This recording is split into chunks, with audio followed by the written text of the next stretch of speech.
पाहताय खरा सामना न्यूज, माध्यम डिजिटल, बातमी अस्सल।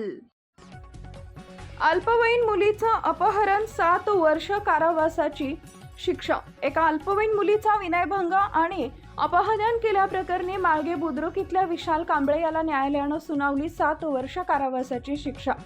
एका अल्पवयीन मुलीचा पाठलाग करून तिचा विनयभंग करण्याबरोबरच तिचं अपहरण करणाऱ्या एकाला न्यायालयानं 7 वर्ष कारावास आणि 5,000 रुपये दंडाची शिक्षा ठोठावली आहे। विशाल कांबळे असं शिक्षा झालेल्या तरुणाचं नाव असून तो कागल तालुक्यातील माळगे बुद्रुक इथला रहिवासी आहे। ही घटना 2022 साली घडली होती। कागल तालुक्यातील माळगे बुद्रुक इथं 24 वर्षीय विशाल मारुती कांबळे राहतोय। तो एका अल्पवयीन मुलीचा सतत पाठलाग करत होता। 29 मार्च 2022 रोजी त्यानं संबंधित पीडित मुलीच्या वडिलांना ठार मारण्याची धमकी दिली होती। त्यानंतर त्यानं ती अल्पवयीन मुलगी शाळेत जात असताना तिला अडवून तिचा विनयभंग केला होता। यानंतर त्याच दिवशी त्यानं त्या अल्पवयीन मुलीला पळवून नेऊन तिचं अपहरण केलं होतं।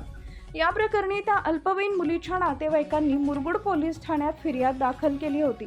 पोलिसांनी तपास करून विशाल कांबळे आणि त्या अल्पवयीन मुलीला सातारा जिल्ह्यातील भुईंज येथे जाऊन ताब्यात घेतलं होतं। मुरगुड पोलिसांनी या गुन्ह्याचं दोषारोपपत्र न्यायालयात दाखल केलं होतं आणि या खटल्याची सुनावणी विशेष जिल्हा आणि सत्र न्यायाधीश ASI पेरमपल्ली यांच्या न्यायालयात पूर्ण झाली।